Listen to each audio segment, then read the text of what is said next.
Argentina കാപ്പ് മാച്ചാണ് നാളെ രാവിലെ 3:30 മത്സരം. ഇരു ടീമുകളും വീട്ടിൽ ഒരു മത്സരം പോലും തോറ്റിട്ടില്ല. കാപ്പ് കളിച്ച 3 കളിയിൽ 3 സമനില നേടിയിട്ടാണ് വന്നിട്ടുള്ളത്. അർജന്റീനയാണെങ്കിൽ കളിച്ച 3 കളിയും ജയിച്ചിട്ടും. പക്ഷെ അതിനൊന്നും ഇവിടെ പ്രസക്തിയില്ല.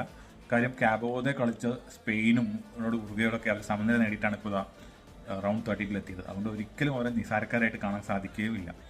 പക്ഷേ ഇതിലൊക്കെ രസം നാളത്തെ കളിയിൽ ഏറ്റവും കൂടുതൽ ആൾക്കാർ ഉറ്റുനോക്കുന്ന ഒരാളെന്ന് വെച്ചാൽ അത് മെസ്സിയോ അല്ലെങ്കിൽ കാബോദെയോ റോസീനോയോ ഒന്നുമല്ല, ഇത് ഇയാളാണ്. അർജന്റീന നാളത്തെ മത്സരത്തിൽ പരാജയപ്പെടും, മെസ്സി ഗോൾ അടിക്കില്ല എന്ന് പറഞ്ഞിട്ട് ആളൊരു പ്രസ്താവന ഇറക്കിയിട്ടുണ്ട്. എന്തായാലും ഇതിനു മുൻപ് നമ്മുടെ ഇംഗ്ലണ്ട് ഘാന മാച്ചിൽ ആൾ കെയ്ൻ ഗോൾ അടിക്കില്ല എന്ന് പറഞ്ഞിട്ട് അതുപോലെ നടന്നിട്ടുണ്ടായിരുന്നു. അപ്പം നാളത്തെ മത്സരത്തിൽ പുള്ളി എങ്ങനെ എന്തായി തീരും എന്നുള്ളതൊക്കെ നാളത്തെ മത്സരത്തെ ആശ്രയിച്ചിരിക്കും. എന്തായാലും കുട്ടിക്കൂറ പൗഡറൊക്കെ ഇട്ടിട്ട് പുള്ളി നാളെ എന്തായാലും സ്റ്റേഡിയത്തിൽ ഉണ്ടാവും തന്നെ പ്രതീക്ഷിക്കുന്നു. ഇതിനിടയ്ക്ക് എപ്പോഴും ന്യൂസിൽ കണ്ടു ആൾക്ക് ടിക്കറ്റിന് പൈസ ഇല്ല, വന്ന പൈസയൊക്കെ തീർന്നു എന്നൊക്കെ. എന്ത് തന്നെയായാലും അത് ആൾക്ക് തന്നെയായിരിക്കും നാളെ ഏറ്റവും വലിയ പ്രാധാന്യം എന്നാണ് എനിക്ക് തോന്നുന്നത്.